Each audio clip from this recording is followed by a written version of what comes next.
The core message right now, not just to the party but to the country, is the need for stability.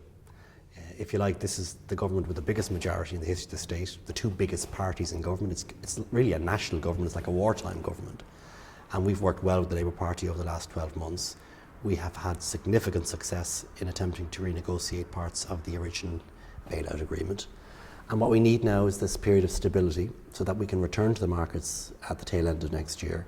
And that, more than anything, I think will give the country a boost and our international reputation a boost, that this country can get back onto an even keel. So I think stability is the key message. We have had successes, but I don't think, quite frankly, this is the time to start celebrating those successes. It's not a time to be hugely celebrating the fact we're in government. Of course, people are happy we're in government, having been out of government for 15 years.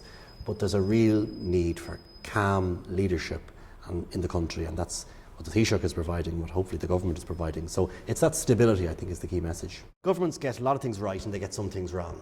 And when things go wrong, we need to fess up and tell people the things have got wrong. There were things on the household chart that could have been done differently.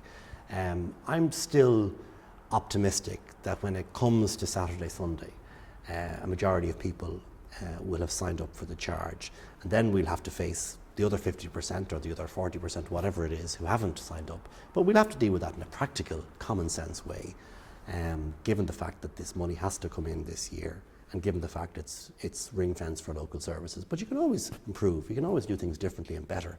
And I think if there's one thing that we must learn, having looked at Fianna Fáil for the last 14 years in government, they became very arrogant and out of control in some ways. And I think when we get things wrong, we need to put our hands up and say, we have to do better the next time. I think people expect that. You won't get everything right and wrong, but you certainly have to learn the lessons from it. And I think communication is absolutely central in this. But the government took this decision. Dumping on Phil Hogan is not fair, in my view. This was a collective cabinet decision, supported by all of the TDs in the Dáil. And if there are mistakes for all of us. We want a fair, equitable property tax. And we need a big public debate on this as to how you properly put in place that tax. I think what's crucial over the summer period, over an extended period, that options would be set out as to the tax that would be introduced next year. I understand the government are working on a white paper in this area.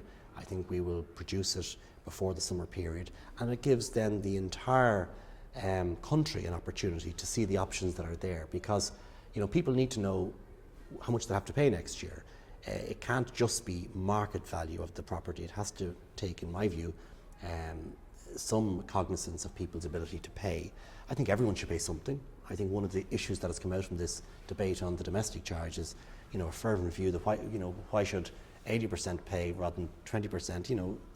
Everyone needs to make a contribution, in my mind. So it's framing that debate, and that's why we need a long run-up period for this. And it also puts pressure, I think, on opposition parties to set out what they would do differently. We have a $15.5 billion deficit this year. We've got to plug that deficit. The only way you do it is you either borrow, tax increase, or reduce your expenditure, or do all three. So that's the in-your-face reality that all political parties must address when they comment about these issues.